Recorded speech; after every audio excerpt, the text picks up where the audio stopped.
I want to welcome you to the Symposium on Making a Difference, and what I'll do is I'll give you a little bit of background on what we're trying to accomplish here. If you thought you were coming for a free lunch, there's actually homework, so make sure that you get a copy of this, and we'd like to sort of collect your thoughts at the end and your reactions to what you hear today and your ideas. Those of you that have, first of all, my name is Robert Reda. I'm a professor in the Rossier School in the area of educational psychology. And I just briefly want to give you a little bit of context and history and kind of fill you in on what we're trying to do here today.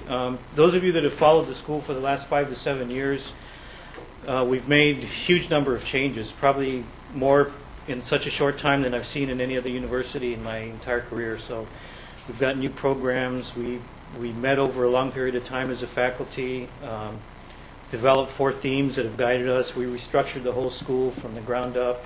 And you know, when you get new carpet in a building at this school, that's a big sign. So, new programs, new infrastructure, new faculty. So we've really been on the move for a short period of time. Our themes, as you know, are leadership, learning, accountability, and diversity. We've been building on those over time. So many changes in such a short amount of time that I even had to shave my mustache after 20 years. So.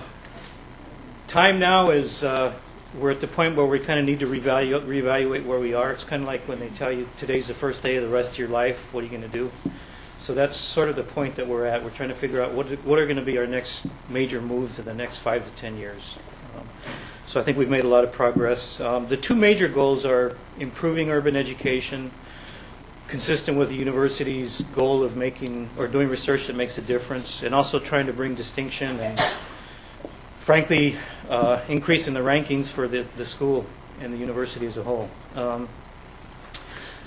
Just in terms of process and procedure, this is the first of 3 symposia. We're asking stakeholders from different backgrounds. Today is we've brought in 2 distinguished academics. We're going to bring in practitioners and administrators as well in 2 other symposia. And this is part of a process that's going to lead to a multi-day meeting in August where we sit down and try and figure out what it all means. So your ideas are solicited and will be very helpful in that. So that's kind of what we're doing. Let me introduce both of the speakers. And I guess our format today will be they'll make comments on the order of 20, 25 minutes or however long they'd like. And we'll have an opportunity to question and interact with them and kind of press them on some of the ideas that they bring up. So I understand it probably won't be more a formal presentation as much as telling us, you know, some of the directions we might think about going. So hopefully we'll get into some good discussion. First of all, Dr. Dave Berliner from the University of Arizona. Arizona State, I'm sorry. Used to be. And I should know because I used to teach at Arizona State. His research interests are in the area of classroom teaching and learning, teacher education, educational policy, and he's as well known as anybody in the country in all those areas and probably several others. He's actually a local product, went to UCLA, so we've kind of been following each other's paths since that's where I went as well. Got a master's degree from Cal State and his doctorate at Stanford. Just to give you a sense of some of the places he's worked, American Institutes for Research, NALS, National Academy of Education, taught at San Jose State for a while, University of Massachusetts, Stanford, Far West Labs, U of A, and was a former dean at Arizona State, and he's now a professor there in two different departments. In my area of educational psychology, I think he's probably one of the most distinguished people in the country. And if you look at his 29-page single-space resume, that attests to it. So there's way too many awards and things that he's done. Dr. Sharon Robinson is a national leader pushing for education rights and civil rights, well-known all across the country. Currently, she's the president and CEO of the AACTE, American Association of Colleges for Teacher Education in Washington. She's got a history that goes almost as extensive as Dr. Berliner's. Former president of ETS's Educational Policy Leadership Institute. She's also worked in the Teaching and Learning Division there. and the Division State and Federal Legislation, or the State and Federal Legislation Office. She's also had leadership positions as the Assistant Secretary of State at OERI, which was the precursor to what used to be at one time the Department of Ed and is now IES. And so the acronyms change, but fortunately we go on. It's also been leadership positions in NEA and PTA. Her degrees are from the University of Kentucky. And she has an advanced degree from Harvard and from the business school, I think. Is that, and she sits on a number of corporate and academic boards and does more interesting things than I have time to tell you. So without too much more then, maybe I'll just turn it over and hopefully, one thing I would ask, we're going to have time for discussion and questions, which I'll try and moderate. We'd ask that you use the microphones on the side because things are being videotaped and the cameras are fixed to those. So if you get to the point where you want to ask a question, if you could just kind of remember that, and we'll do that together. Okay. It's all yours.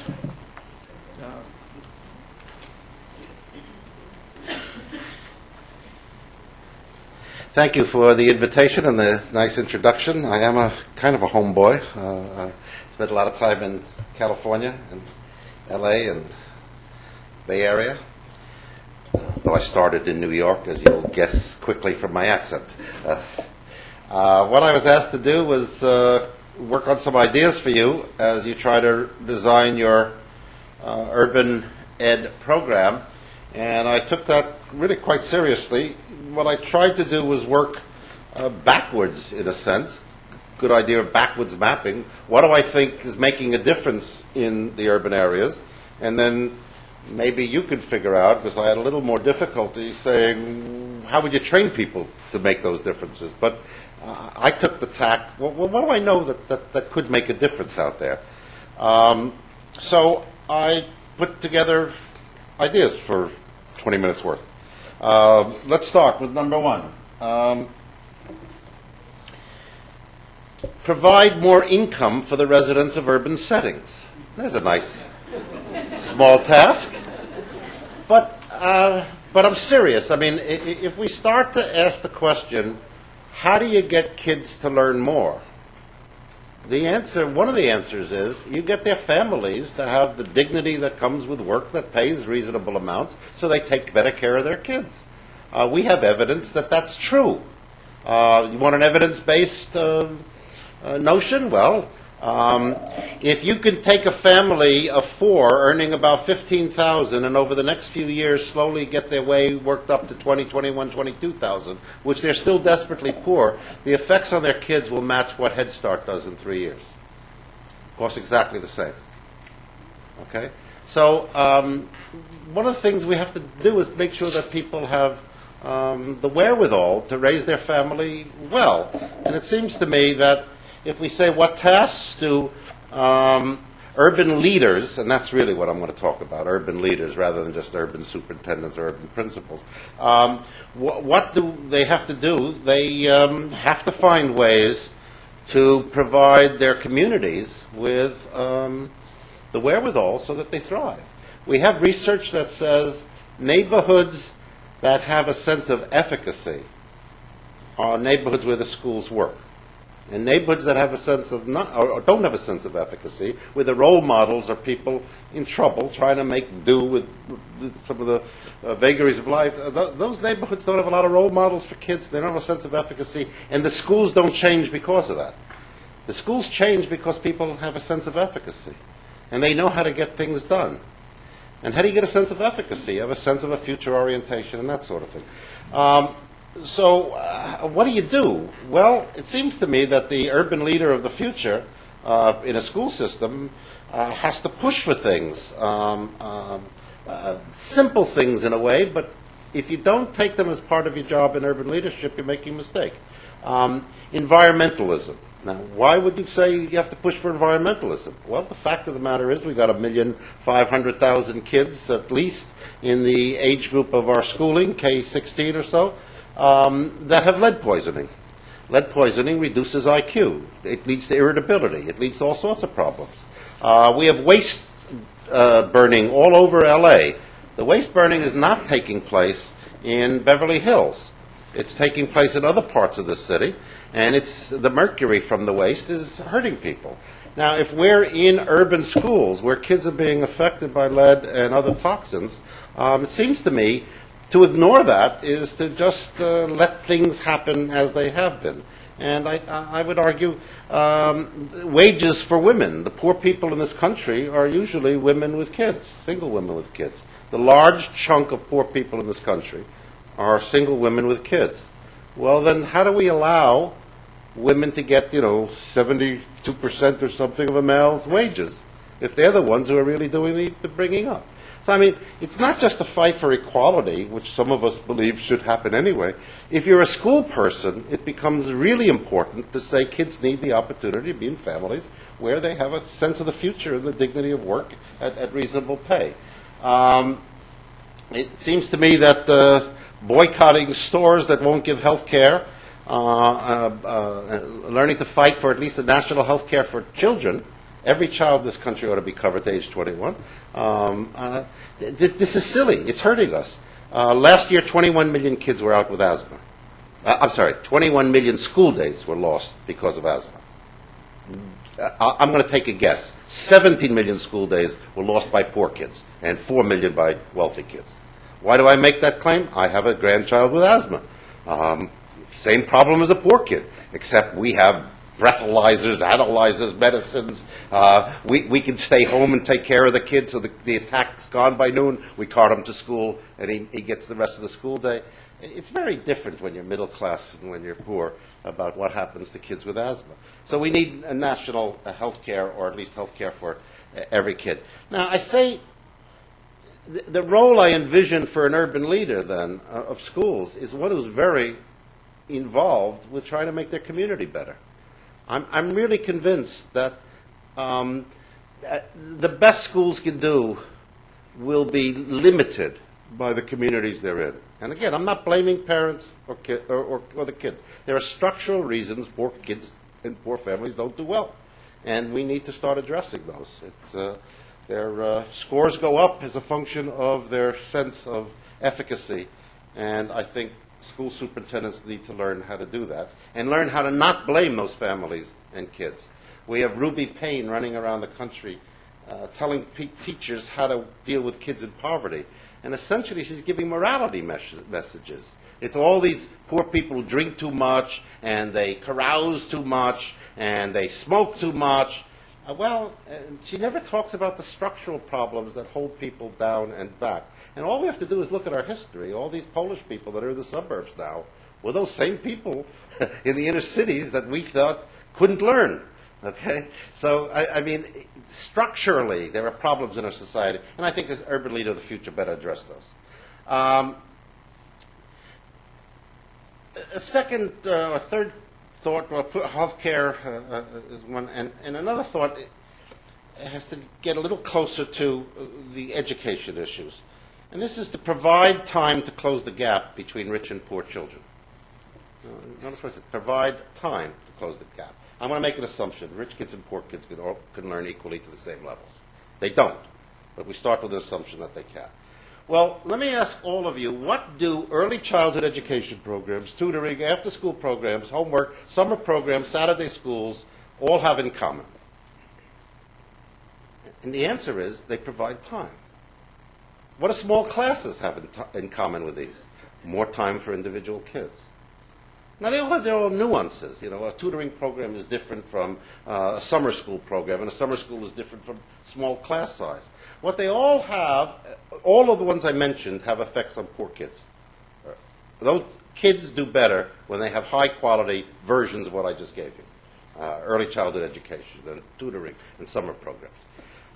If time is the single most important variable, then the urban school leader of the future has to figure out how to make time work to close the gap. Because I'm going to argue it's more of a time issue than anything else. How do I know? Well, you can just look at summers. We have plenty of research from sociology that say the achievement growth of middle-class kids over 8 grades is identical to the achievement growth of lower-class kids over 8 grades. So they're apart, They start differently, except the lower class kids plateau every summer. They don't gain in the summer. Rich kids are gaining in the summer. The curriculum of middle class kids is enriching in the summer. The curriculum of lower class kids is not. What does it tell you? You can probably reduce anywhere up to about 20 or 25% of the gap in America if you find ways for kids, poor kids, to learn in the summer. So what does an urban superintendent or principal need to do? Figure out how to make that time work for their kids. The early childhood programs have to be a part of every school with poor kids. We now have almost unanimity among economists that the amount of money invested in early childhood education will return to society, depending on whose estimates you want, $3 to $16 a year. 3 to 16 times what you put into it. Okay, so you put $5,000 in, you get any amount per year back between 3 and 16 times. It doesn't matter which estimate. There are no estimates that say society won't benefit from a high-quality preschool for poor kids. If that's the truth, and I think it is, then all we're talking about is meanness in society, not to do that investment. But what does an urban superintendent or principal need to do? They need to find ways to get a high-quality early childhood education program in their schools so that people feed into them. Well, another reason for the job issue, for the trying to get people jobs and stabilize the community, is the mobility rates. It's very hard to run an urban school when half your school is turning over every year. In fact, I'm going to argue it's impossible to expect that because you have nobody there long enough to work your magic with. So if you can provide people job stability by working on that issue in your community, then they live in the neighborhood. We have an example of a school in Phoenix that had 80% mobility. We restructured the school as a teaching, learning school for our interns, and we put faculty out there regularly. The first sign we knew we were successful was the mobility rate for the school dropped from 80% to 40% in about 2 years. People would not leave that area because their kids were getting a good education, and they found ways to deal with it. So then the school could show effects, okay, because they actually had kids long enough to show effects. So it's interrelated. So I would argue that the leader of the future has to figure out how to get the allocated time that's academic up for kids. Now, allocated time, whether it's early childhood education or homework or summer programs or tutoring, all of that's good, but of course that's not what you really need. You need engaged time, which means you have to have a curriculum that kids want to take, that they want to work with. The biggest single problem for high school today is that the kids find it boring. Dropouts today, depending on which estimates you're looking at, I mean, we all know the dropout rate is enormous, but when they're dropping out with passing grades, you have to ask a second question. Not that they're failing. Why did you drop out? The answer is always, it's boring in there. Okay? We live in an age where school curriculum is boring, and by putting in high-stakes tests, we've increased the boredom because we drill kids. So not only do you need allocations of time as a central model for how you build a school to close gaps, you need engagement with the curriculum, and that means a different curriculum. So the leader of the future has to say something like Debbie Meyer said in New York. That curriculum is boring. I'm going to deal with these kids in Harlem with a curriculum they like. They're going to be interested in it. And she developed a whole bunch of curriculum materials and portfolio outcomes, and the kids thrive there. Okay? That school is terrific. She got a MacArthur grant. The school is terrific. Kids do okay on the tests. They don't excel because what they're learning is not necessarily on the tests. But the fact of the matter is the kids are learning a lot, and lots of them go on to college. So what we need is for our leaders to understand that taking the curriculum as given, and particularly the narrowness of the curriculum to get scores up, as LA seems to love to do. I mean, they judge themselves on their scores, not whether the kids are happy and producing stuff that somebody would say looks like learning. The leader of the future has to find a way to fight that because it's wrong, morally as well as doesn't lead to the outcomes you want. Time again, I emphasize time again because I think it's the most important resource an administrator has to mold. I mean, it's time. Budgets aren't going to increase, but maybe time can be manipulated a little bit. The Kipp Schools are supposed to be very good these days. They're the ones that are hot. How do the Kipp schools work? Well, the classes go till 5. They work half-day Saturday, and there's a summer program. This is not rocket science, you know. You have to be exposed to a curriculum before you learn it, okay? Kipp schools are doing that with poor kids. The Kipp schools skim, however, the contract with parents, okay? But I have a school in Yuma, Cibola High School. It is 74% Latino, 54% free and reduced lunch. It has a graduation rate of 93%, and 80% of those kids go on to college. There are 2,400 kids in that school. So this is not a small little Kipp school charter.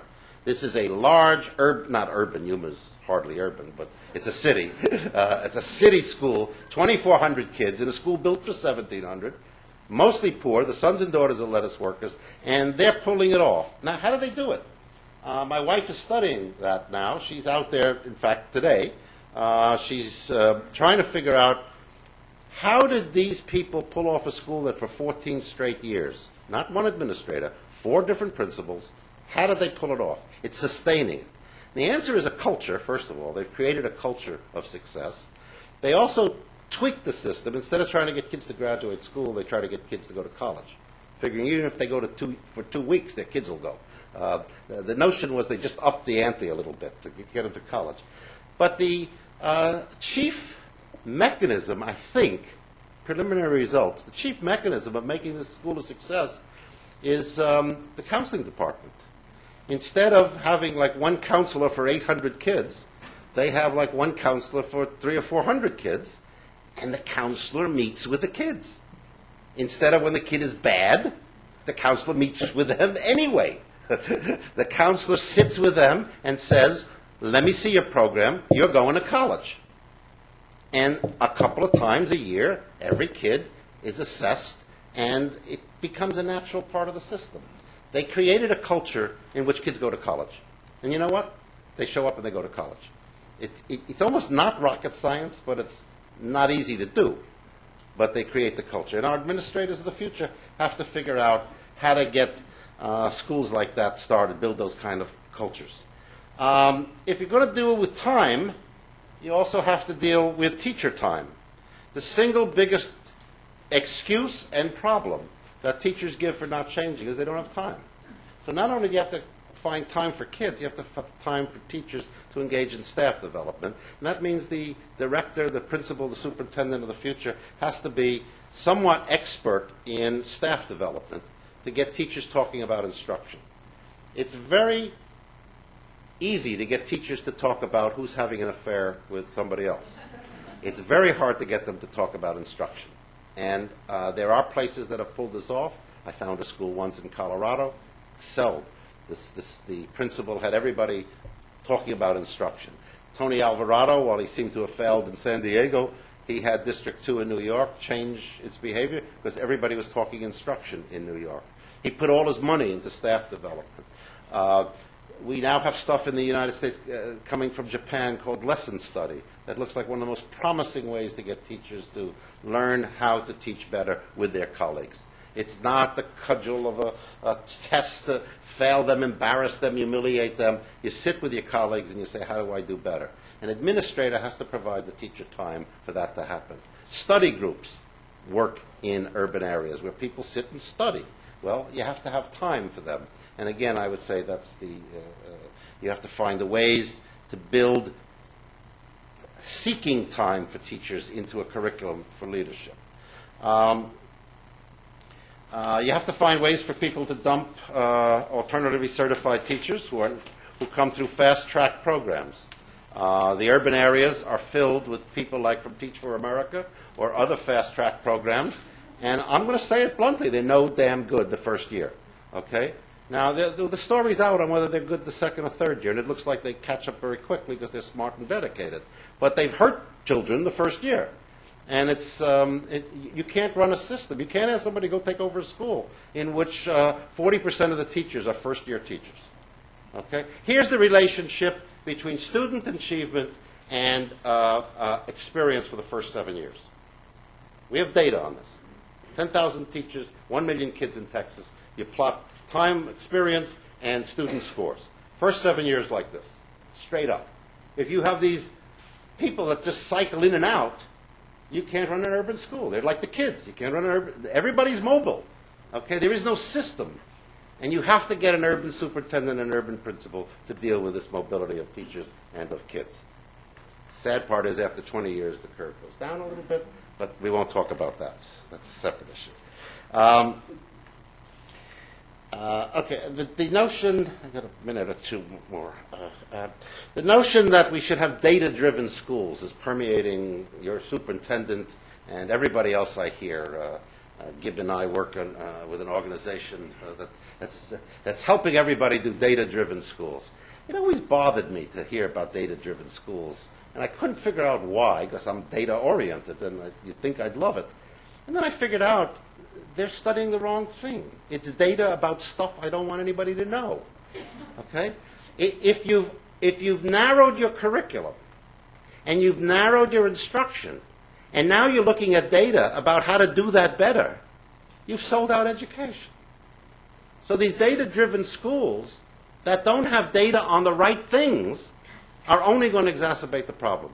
You need superintendents and urban leaders who say kids have to be engaged in projects. Kids have to be problem solving. Kids have to be doing authentic things in their community so that they're engaged, that they want to be there, and then we have to find a way to measure that, or maybe not measure it so much as assess it, evaluate it.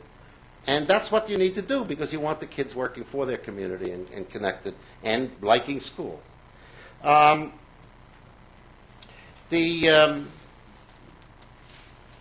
I need to close with one other statement. The typical EDD is a mini version of a PhD, and you put everybody through the rigors of learning to be a scholar.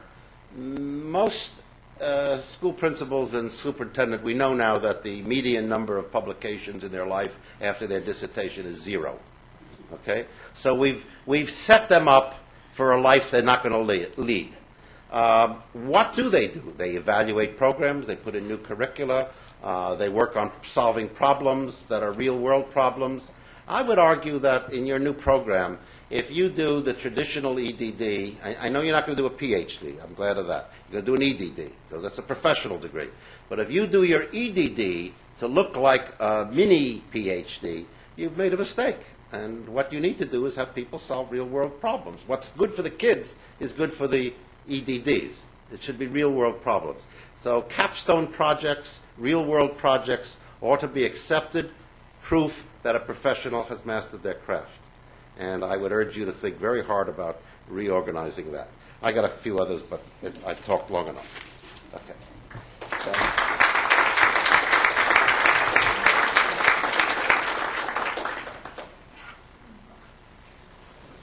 I bet you are just like me. I was sitting there mesmerized by David. I could just kind of listen to him hold forth, because he's really quite an inspiration for all of us. But I'm really pleased to have a chance to just share some ideas as well on these very important questions that you're asking yourself. And let me begin by just commending you for having the courage to pose the hard questions and expose yourselves to an opportunity to think anew and to work together on coming up with the best solution that you can craft together, because that's the one that will inspire the cohesiveness and the discipline and the dedication to the hard work of actually doing it.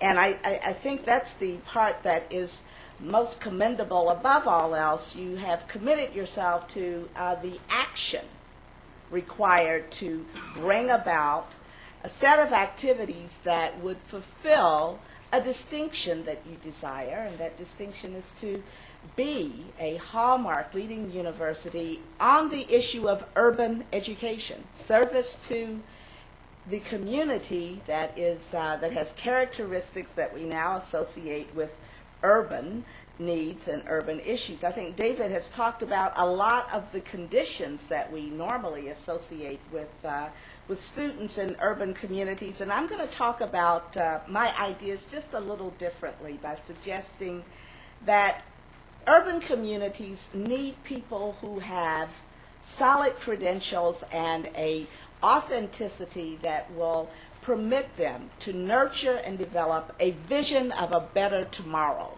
in the community.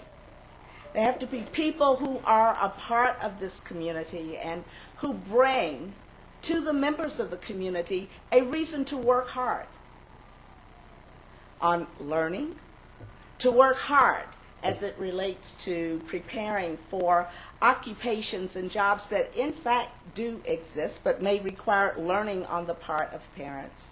Communities that are willing to work hard to get better. Now this is easy to say. I mean, all this stuff that David and I are talking about, it's easy to say.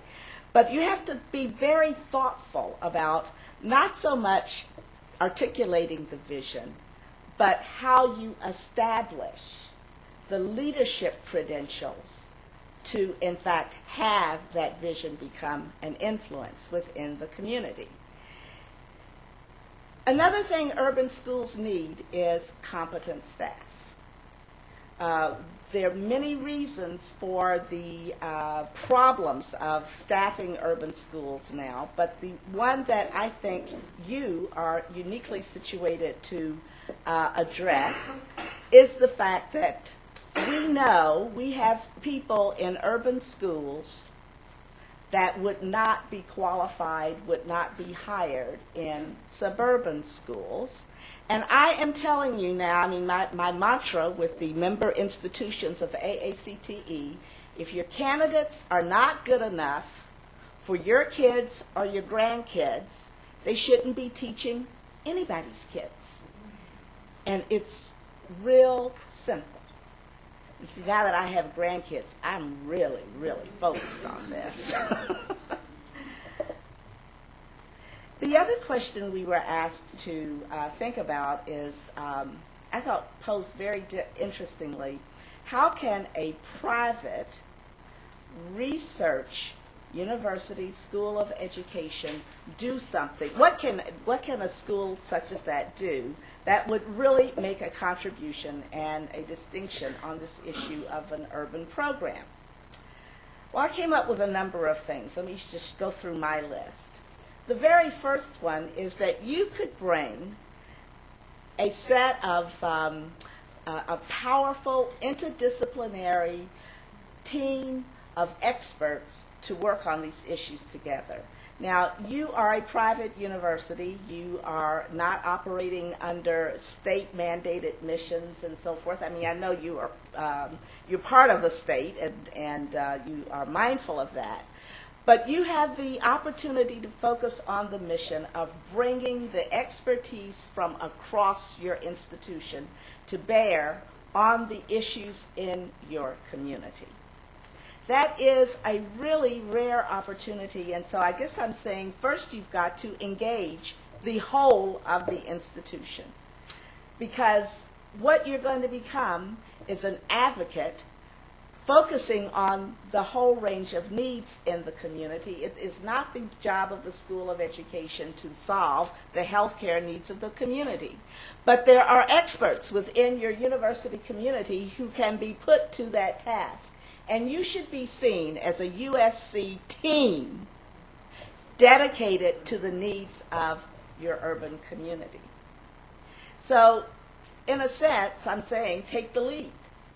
Get in the vanguard position of attracting from across the entire community in this institution the resources that will allow you to be well-armed as well as well-informed experts and helpers in solving problems. And the other idea I'd like to share with you is to encourage you to use the incredible credentials and capacity for research to develop a specific research agenda for this community that focuses, in fact, on learning and address all those conditions that impact learning. One model that comes to my mind is was published it's old, maybe about 7 years ago by a colleague at ETS, Paul Barton. He called it Parsing the Achievement Gap. And Paul had gone through all the studies about the achievement gap and had lined up those studies based on significant databases that he could access that would identify conditions that made a difference in achievement, especially for poor communities. And he came up with 14 factors. Those factors are not all about the kids. They're not all about the kid's family. They're not all about income, though income does matter because you get immediately into some of the issues that David mentioned, which include low birth rate, exposure to environmental contaminants such as lead and mercury. You also get into nutritional issues, all these things associated with family income. But you get into things about the school, including teacher quality. Now, for the purposes of this study, Paul made it real simple. He said the teachers had a major in an academic discipline and 5 years of experience as his definition of a fully qualified practitioner. Well, you know the research on that. The access for poor kids to teachers who meet that definition is very, very poor. But it went further. He found data that also related to attendance patterns. So what do school leaders need to be able to understand?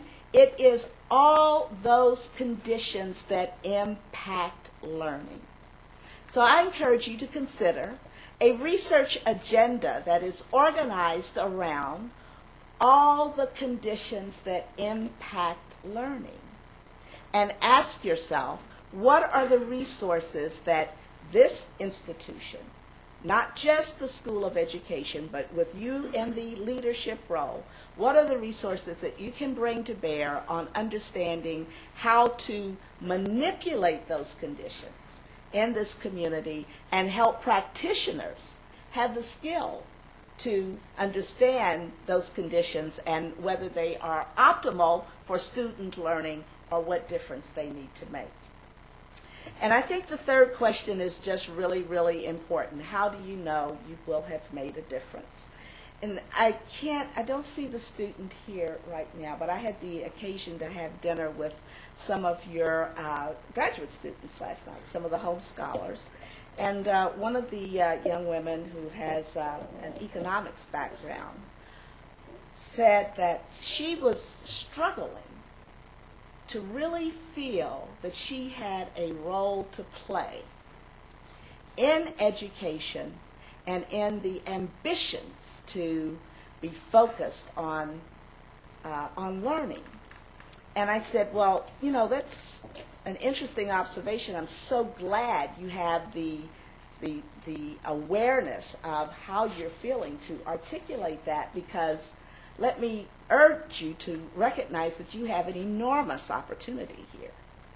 And I asked her to think about something I will share with you because I really feel that it's very, very important.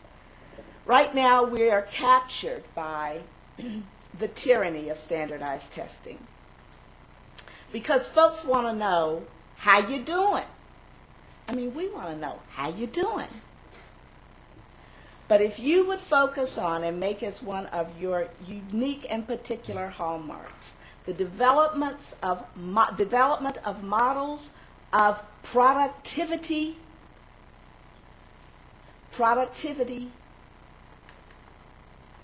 learning is a part of that, but elements of productivity in your institution and in the institutions where your candidates will be working, you will have provided an enormous contribution to education across the entire pre-K to higher ed spectrum.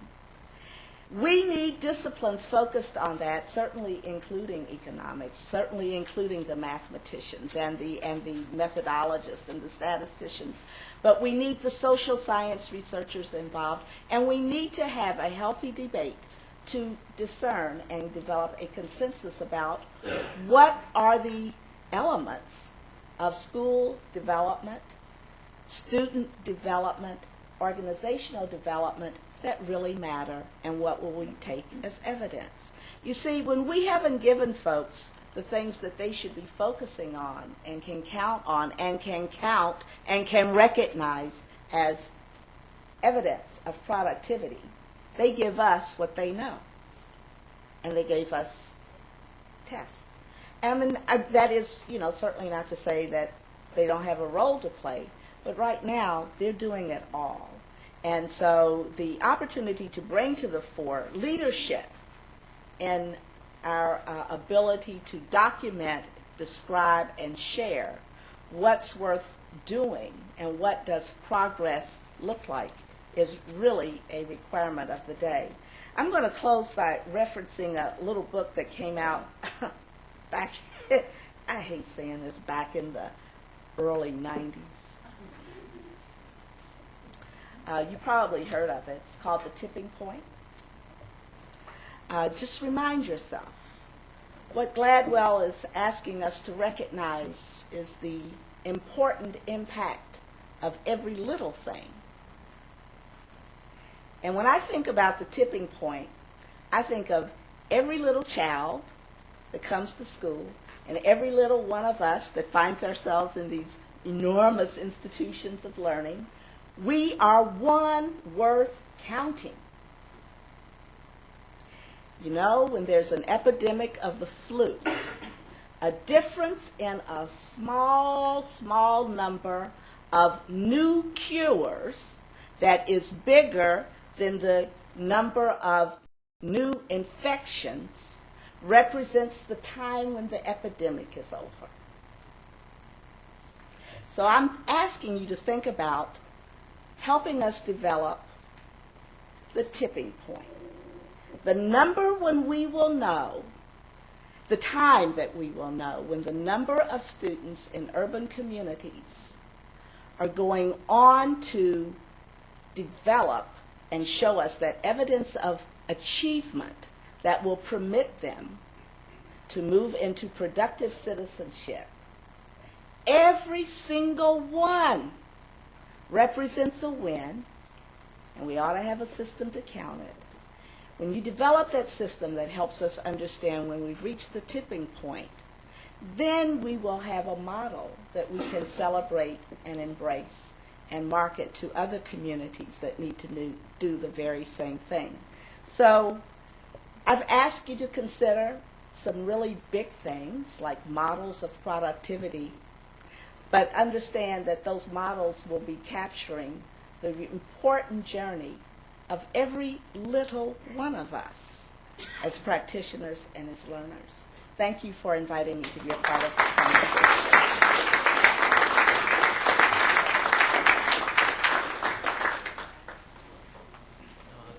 Thank you both for very stimulating comments. I want to maybe start off, I had a couple of questions I'd like to throw out at both of you, and I'll monopolize the first part of it because I'm the moderator.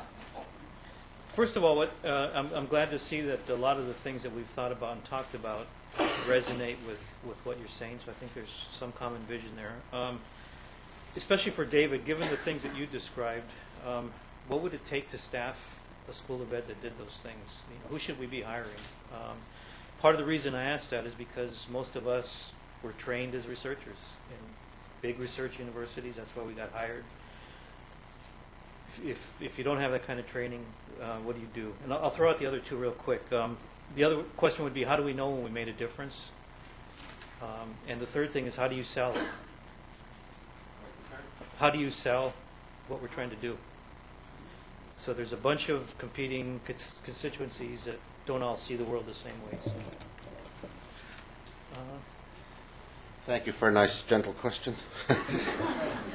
But I think I have some answers, actually, because I was sitting there thinking of something that Sharon said in her presentation that helped me actually answer your question. What I tried to say, as inarticulate as I was you can't fix the school if the families, the kids, and the teachers are unstable. I'm just going to state it as a fact. If the school is unstable, you're not going to improve it.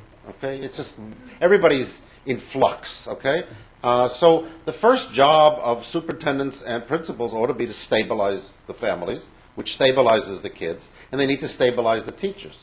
I mean, even if the teachers aren't well trained, if they're not going to be there, you can't train them. Okay, they're rotating through. So what Sharon said that I picked up on right away is that this is a team effort. You have one of the outstanding social work programs in the country.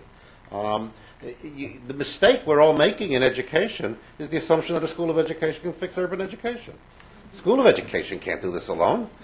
These are really interdisciplinary teams of people who have to first stabilize a community and a school in order to do the work that's necessary to improve achievement. If it's, I'm going to say it a third or fifth or 100th time, if the system is unstable, you can't fix it. Okay? Just can't. Okay? Kids who have gone 11 moves in 1 year because 11 times the rent was due. Okay? This is not a school issue. Okay? The school can't fix that. Okay, so I would argue that the staffing then, Robert, it has to do with interdisciplinary teams that have to do with certainly your social work program, certainly some medical clinics, job training. I mean, the idea is to stabilize a school. It has to be done school by school, a neighborhood and a school, and I'm particularly talking elementary schools. Stabilize it, then you can fix it. You can't stabilize it? I'm sorry, I don't think you can fix it. How do you know you're making a difference? The mobility rate of kids goes down, the mobility rate of teachers goes down. You're fixing it when teachers want to be there and when kids want to be there. I mean, first order of business, people ought to want to go to school. Teachers and students ought to want to be there. If you can't provide a place they want to be, you won't fix it. What does that mean? It means about rich curriculum. It means about projects. It means about using technology. It means about case studies for kids as well as case studies for teachers, so that people are involved in some way. So that's how you know that you're making a difference, first, that you've stabilized it and the indicators are there. And then how would you know you make a difference? Well, again, I'm going to say if you can stabilize it, if you can show that the teachers are staying, how do you know you make a difference? Because you'll see it in the outcomes. Some of the outcomes that the state wants you to measure, but you'll see it in some of the outcomes the state has no interest in measuring,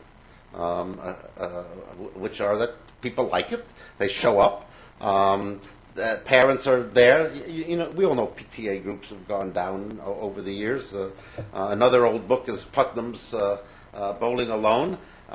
All social life in America peaked in the 60s and has gone to hell since, okay? The question is whether people show up when you have meetings at the school. That's another indicator. The number of kids that enter the robotics contest, because you're running a robotics competition. Phoenix High School, Hayden High School, 4 dropouts, 4 Hispanic kids that were dropping out. And the advisor says, well, what is it you do? You know, they make big cars. They make lowriders and cars that bounce and all this stuff. And they don't want to stay in school. Well, you do, and they do computers too. He says, well, why don't you enter this robot contest? Okay, we'll enter the robot contest. 6 months later, they beat graduate students at MIT. 4 high school dropouts at Hayden High School in Phoenix. How did that happen? You found a curriculum they really like, instead of the curriculum our superintendent said they had to learn. Okay? These kids are all going to college now. 3 of them got scholarships. Nobody knew how smart they were till you found the curriculum. So it seems to me these are the measures you use. I mean, obviously the state's going to require one set of measures. But if those are the only set of measures you use, you're having a very narrow view of human potential. I mean, education psychology, among all the disciplines, has told us about human variability. And our conception of making a difference then is a reading score, a math score, and soon a science score. It's not an engineer. The kid who can build cars that bounce down the street is a really smart kid, okay? And we have to learn how to use those as indicators as well. So that would be part of my answer.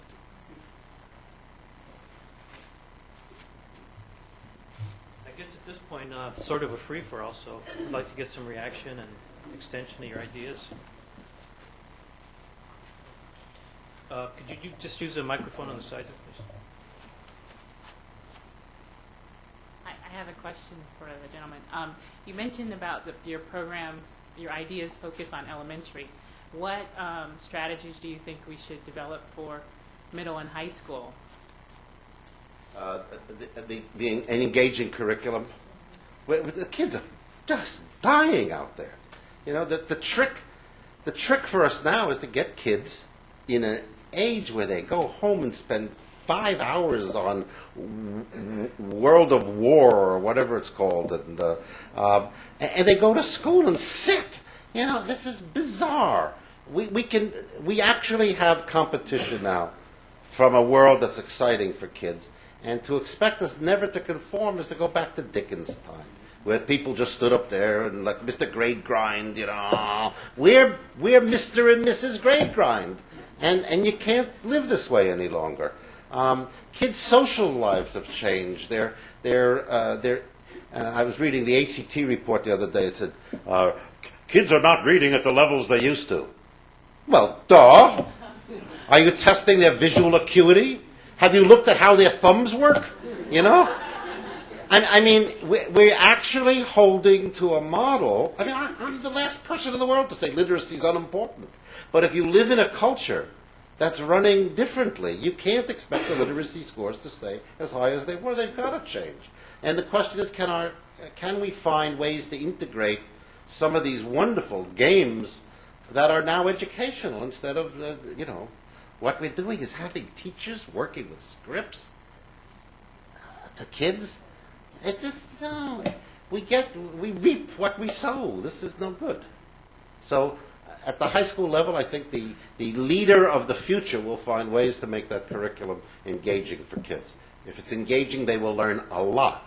Will they learn everything the state wants? I don't know. Will they learn a lot, which is what I value? I think the answer is yes. Let me just add that some of the developments in pedagogy are really very promising. Practitioners are going to have to pay attention to the question of why do I need to know that? You know, I was told that's not a relevant question. You don't get to ask that question. Well, these learners, they are guided by that question. So we now need to understand as practitioners how to take that question and help them construct their important issues, their concerns. Project-based learning and working in teams represent approaches that produce additional skills in addition to content mastery that are very important in the larger society. The other thing that I think we're going to have to understand is that children need to connect with their community, the larger community, as a part of the learning process, because as David said, we can't do it all. And they need exposure to other responsible adults and institutions in the community that can help support their curiosity and their journey as a learner that needs to be nurtured. So helping to develop a relationship with the community that will receive kids, treat them safely and well, and nurture them in ways that can't be done at the school is another important dimension of leadership.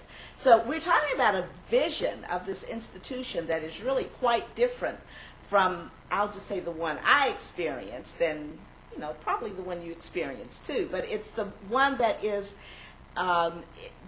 going into the future, where these children are going to have to find a way in places that are new and with problems and issues that are new.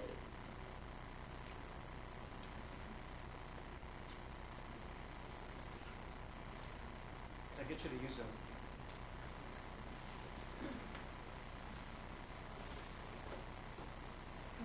I heard it said that you don't consider a teacher to be fully qualified until they've had 5 years of experience and major in their academic discipline.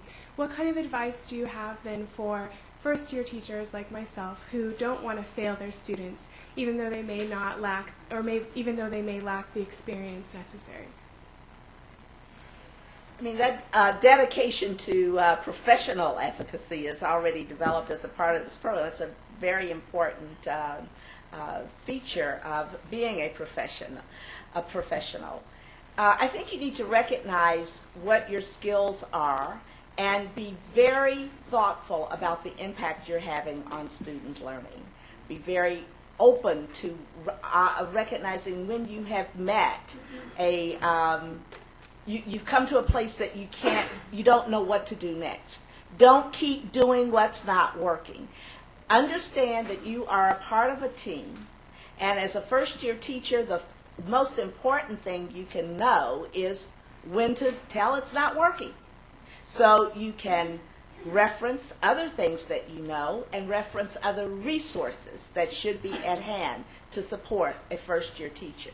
And I would say, a hallmark of the practitioners across all your programs, whether they're EDD or PhD or no D at all, one hallmark, one distinction that you should develop and take pride in is the capacity to know when learning is happening and when it is not. Market that. It's unique, and it's very, very essential. I'd like to comment also. One of my first comment to you is, why would you want to enter a profession that was so damn easy you could master it in 1 year? I mean, who wants a job like that? Okay? You're entering a profession that everything we know says it takes 5 years, probably 7, to master your trade. Okay? If you're good at it. It only takes about 3 if you're no good at it, because we do surveys. People who are not very good teachers say, "Oh, I've learned it all in 3 years." People who are very good at it say it took me about 5.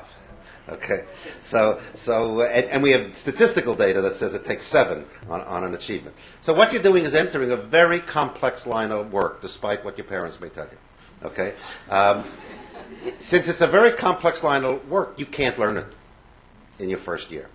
Now, what we do, and this is now to get back to the issue of the urban leader, because so many teachers in urban areas are new teachers. The urban leader has to figure out a way to make sure there's mentorship so that you learn quickly. What we have had is a wholesale abandonment of new teachers in this country because everybody's busy. It's one of the most embarrassing parts of our professional lives. We say, "Oh, we'll take care of them, we'll mentor them." Somebody comes around once every few weeks and says, "Are you surviving?" This is not mentorship, okay? So what we have to do is really build programs of mentorship that are genuine, that last for 2 years. Learning to teach is an apprenticeship. And you'll get some of it through student teaching and your methods courses, and you need it afterwards as well. It is not easy to be a good teacher. And the fact that you thought it was worries me about your teacher ed program. They should be telling you, you're not going to be good at this for a few years. One of the things I dislike most about Teach for America is most of them are out of there in 2 years. As they finally get to figure out how to do this, they become lawyers and physicians. Okay? So what we want are people who will stay long enough to master the craft so that they can take care of their kids. And mentorship helps a lot in that. One other comment I would offer, because this is an issue that is systemic in our industry. We have assignment and, I would say, human resource deployment practices that are unique to this enterprise. So often you find the new people, the young teacher, the novice teacher, in the most challenging assignment. Now, this is called malpractice in some professions, because you're not that good when you're new, so you shouldn't be getting the most critical, most high stakes, high risk cases. You should be coming into the practice on some less challenging cases so that you can be reflective and you don't have as much opportunity to do harm. So we are, part of the shame of it is allowing a set of practices that we know to be just plain wrong. And I'm going to offer for your consideration in your strategic planning the question of how much of the political capital of this institution are you willing to risk on your own leadership, taking a stand on the things that you know are just plain wrong? Now, this one is especially risky because we also don't have the human resource deployment models in education that we need. We don't have the right compensation system. We have a set of union rules imposed through collective bargaining. I'm going to say institutional rules because they are owned by both the district and the union that are based on a model of recognition that is not a professional model. It's an industrial model.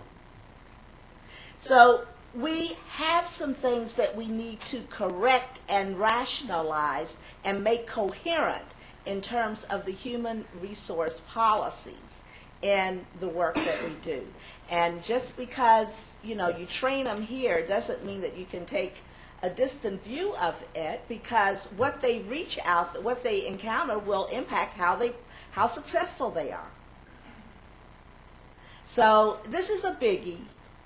It is one that I suggest we need an absolute blank slate to start anew and build something that makes sense and is respectful of productivity gains for our clients. Hi, Dr. Berliner. I heard you guys talk a lot about how you said this specifically. Administrators need to be professional development experts, curriculum experts, and I'm hearing you, Dr. Robinson, say, "Oh, teacher licensure is a really big deal."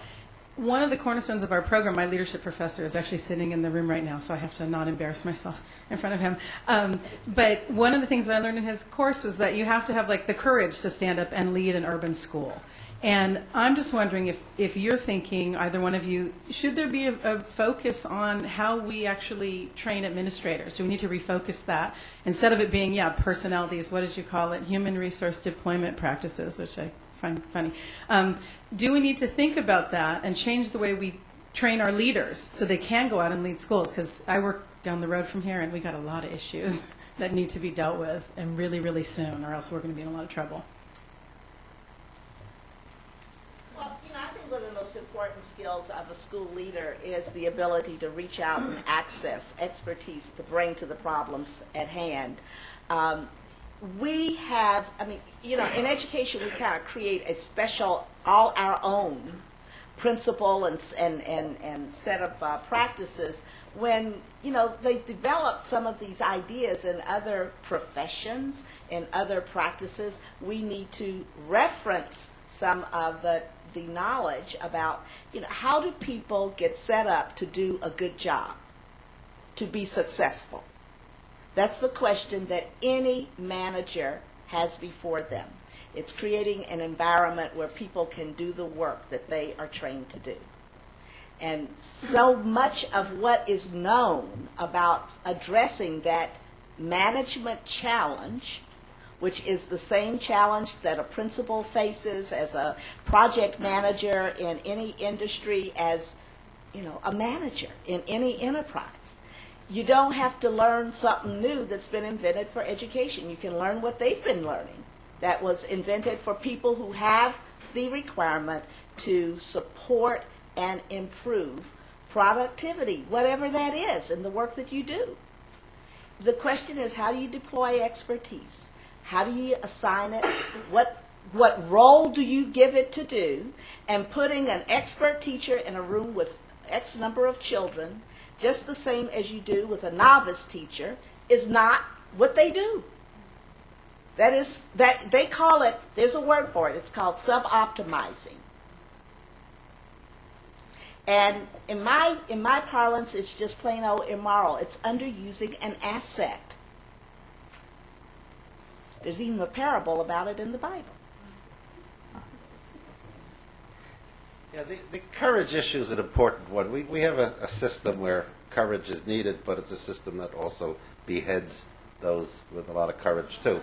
So obviously this is a balancing act, and It's quite needed. But the job of any executive, it seems to me, is the organization and management of talent. An executive is not just budgets and bus schedules, and it's the management of talent. If you're a good executive, you find good people, and you help them be good.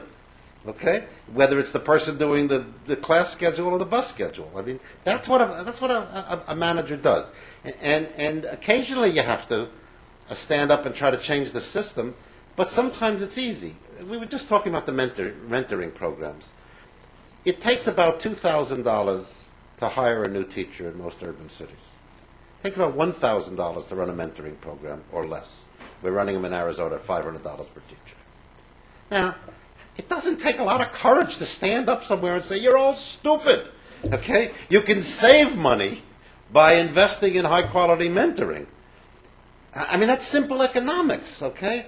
You can save your communities with investment in early childhood education. You can help poor kids, although the cost is big. You can actually make your community better with small class size for poor kids. We have the economic estimations of that. If we change high school graduation rates for poor kids 1%, we reduce crime over the lifetime of that kid by 100,000 incidents and stop 6 murders. This is not courage. This is flat-out economics to bring facts to people. Where did I get that data? That data comes out of a group of economists meeting just a few weeks ago at Teachers College who costed it out. Okay? I mean, some demography is destiny. Kids who don't finish high school get in more trouble and cost the society a lot. It's much better to invest in that. So sometimes it's not the courage that that gets your head off. Sometimes it has to do with mobilizing your facts and getting people to redeploy on very rational grounds. We are running an irrational system. The fact that you can't hire school teachers because you don't have your budget till July, so you have to hire school teachers in August when you start up in September, this is nuts. I mean, this is a system that's crazy. It doesn't take any courage to say, let's hire half the teachers, give out contracts. Let's do it illegally even. Let's get out half the contracts in May or April when people are looking for work. You're never going to get hurt by that, but people won't do it. So it takes courage to break the rules, but the fact of the matter is, it doesn't take a lot of courage. That's sensible stuff. I think we need a lot more people just pushing the system to get more rational as well as more moral.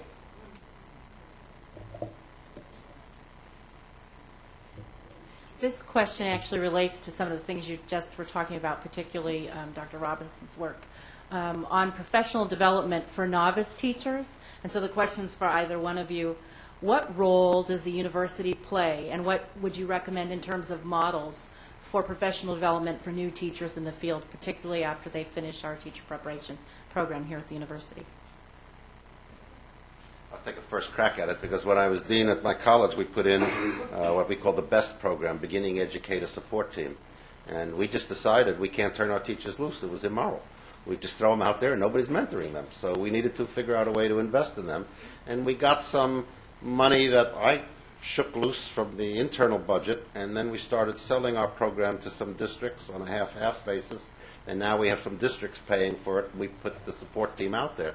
But in terms of responsibility, the first part of the question, it's not right to turn a teacher out and say, we're done with you, okay? It's just not right. It takes a couple of years to master the craft, and we ought to be a part of that mastery, joint with the district if we can. So I think the university ought to be involved in putting some of the funds, its funds, into that.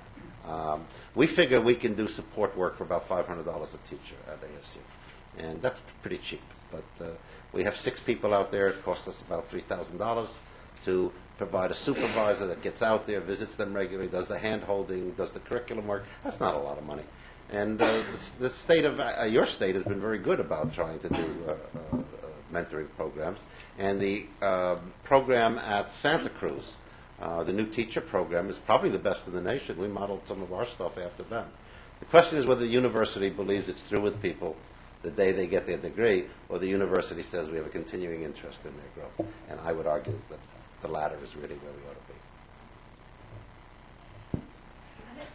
That's a really good answer to the question. Let me just add one other dimension, because I think it represents a development opportunity.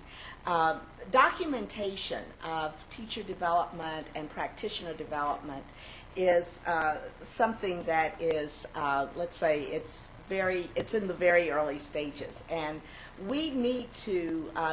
It's a leadership opportunity. We need to have a conversation about the framework or the models that represent good, reliable, rigorous outlines of things to collect, things to pay attention to, what it looks like all along the continuum of practitioner development. I suspect there's a market for it. I mean, because we all want to know how this practitioner is coming along. So moving into practice, you have an interest in knowing how that person is doing, because it does reflect on the quality or the success of your program. So I think, maintaining that relationship would give you the opportunity to gather information and data on program effectiveness that would be just really, really rich and probably quite nuanced, especially if you develop your framework for analysis and data collection early on, and have that serve throughout your program on into those early years of practice. So I think it's a really good research opportunity. You talked about the assessments and how they strangle us into teaching and providing education in a very tight way. And now we're faced with No Child Left Behind, which from even another source is now putting different types of a crimp in how teachers are teaching, what they're teaching to, how schools are run, how districts are run, who we're dancing to. And I don't know what a university could do to mitigate those kinds of things that are really hampering what was once a very exciting, creative school opportunity is now so rigid and so limited and so scripted, and what it does to the teacher is just something that I don't like to see at this time.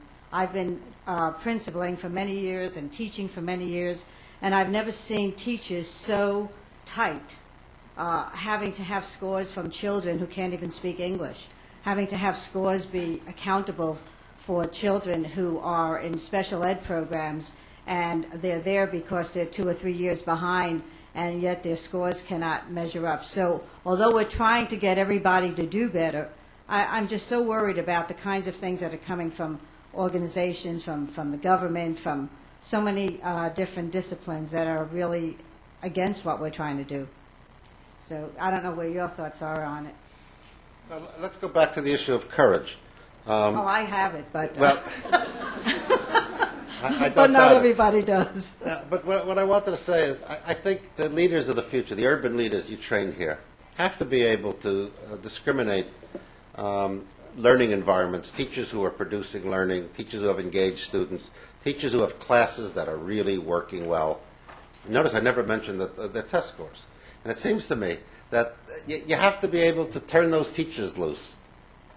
California is going to have 99% of its schools fail anyway. Right? The simulation's been done. In every other state, it's only 90% of the schools that will fail by 2014. You're going to have 99% of the schools fail. So they're going to take over every school anyway. What do you got to lose?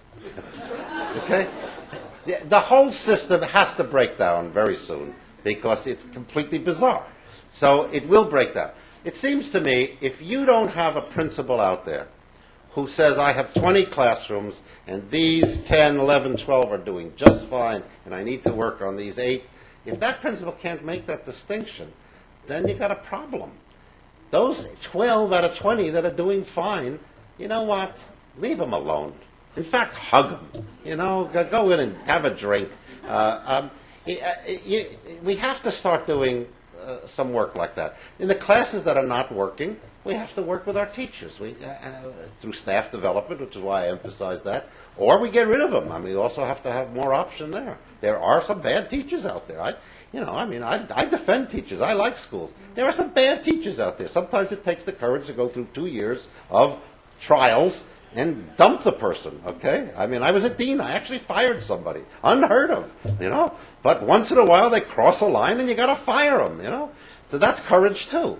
But the courage to ignore the rules, I think, is a very special courage at this time. If you have good people working and you know the difference between good and bad teaching, close the door, leave them alone.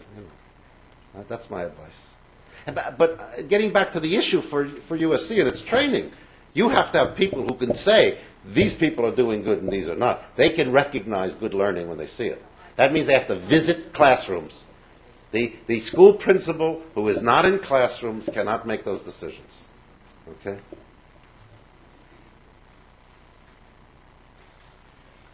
Let me offer one comment on, No Child Left Behind has one virtue. It did kind of pull us up short and say, now wait a minute, you guys have been talking about the achievement gap. It's like the poor. It's biblical. It's always been with us. And it's not real clear what we've done to change things to address it. And so, there's certain aspects of what No Child Left Behind was pitched to be about that some of us who are advocates for this enterprise find very, very attractive. Now, I'm telling you, we got to pay attention to this. When you're finding more and more middle class, African American, Hispanic, and Asian families shopping for their school, the school that their kids attend, and not being the least bit offended by proposals of privatization for what many of us have come to believe as an article of faith should be public and shared enterprises. I think that, you're seeing a fundamental shift in the social culture of our country that I find very, very distressing.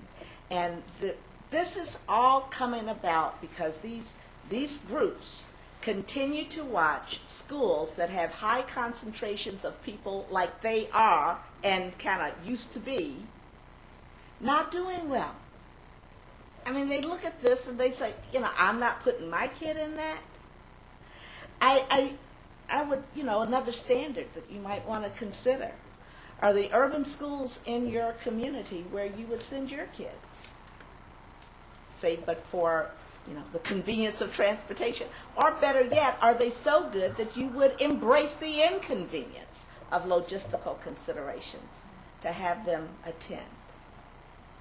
We've got to, turn it upside down. And the demographic reality is,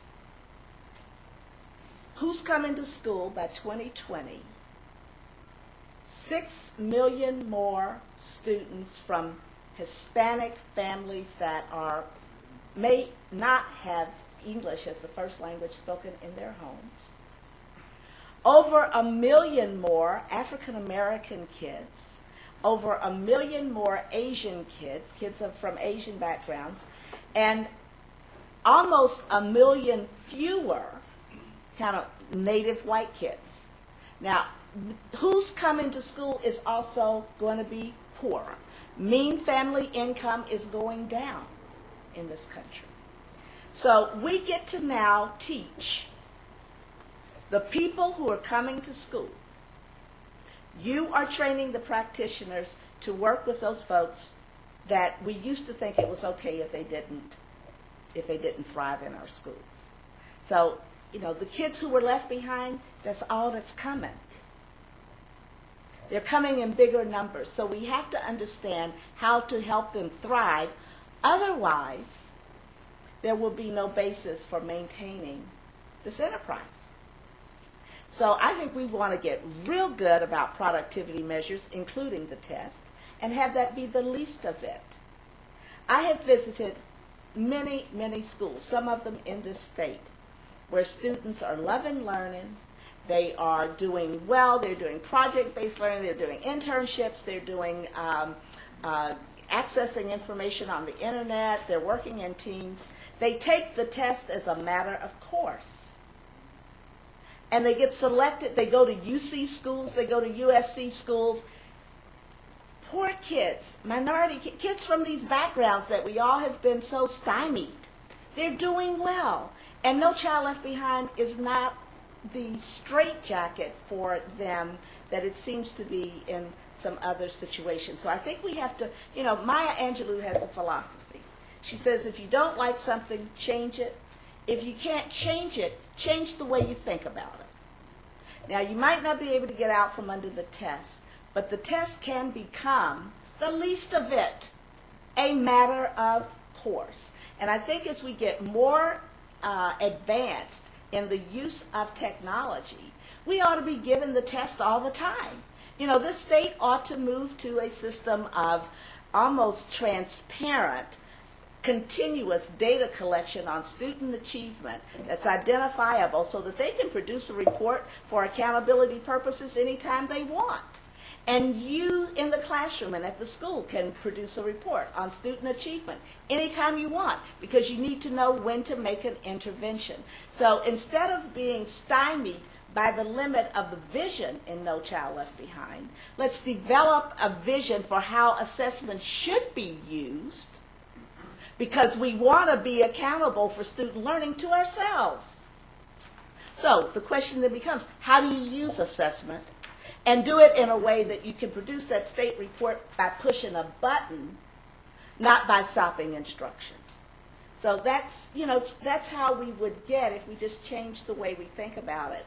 And voicing those situations where what we're doing makes no difference because it's wrong, because we know it's compromising learning. That's when we have to step back, find a perspective that will allow us to understand an answer, or at least a possible intervention. My soapbox issue. There was a lot of ideas thrown out by both presenters, some that would be very difficult to follow up on, but one that David gave a minute ago I think we connect on immediately, and that was to go have a drink. One more question. I think, and probably that would be the last question, and I understand that there's a reception downstairs, and we'd like to, pardon? Yeah, the other homework part of it, before you get any food, you have to fill out the form and turn it in. So, one more question. First of all, thank you for all your information. It's definitely very thought-provoking. And also for expanding our ideas. I mean, I'm obviously just coming from a school psychologist, but I try to participate and talk to the school principals as much as I can. And it's interesting to see that education is so much more.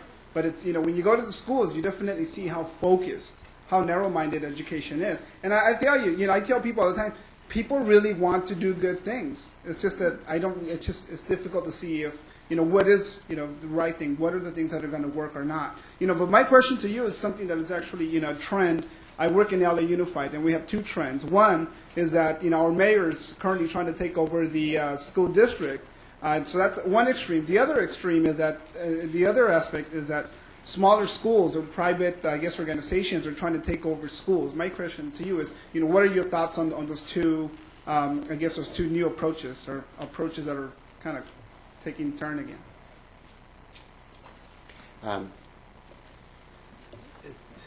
I'm a fan of charter schools, where people get a chance to try out ideas. At corporations, they call these skunk works. If somebody has a better idea, they say, go try it out. So I think charters are a possibility for us. They also have oversight, and some of the charters are doing very well with pregnant teenage girls as a subgroup. Some do very well with kids who've dropped out. And charters are niche places that can help people an awful lot. And so I think in terms of the small schools, charter schools movement for niches, I think that's great. And I know you're trying the small school charter school in LA, and I think that's fine. What we need is 1,000 flowers blooming, and let's see if we can find some that really bloom and replicate them. So I think that's good.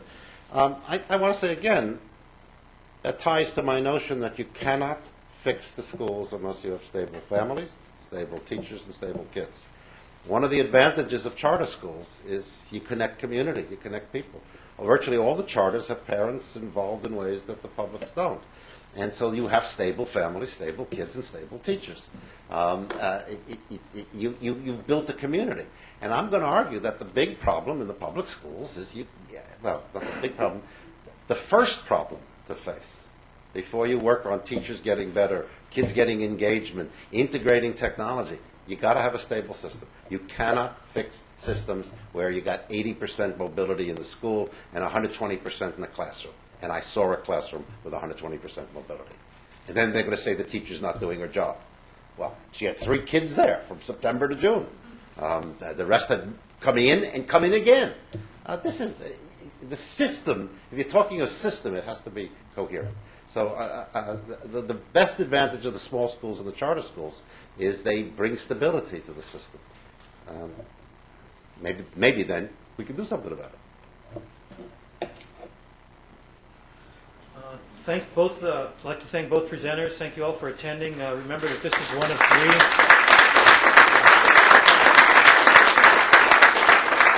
3. Be looking for the other 2. I don't have the dates with me, but I guess they're in progress. And we'll see you downstairs. Thank you.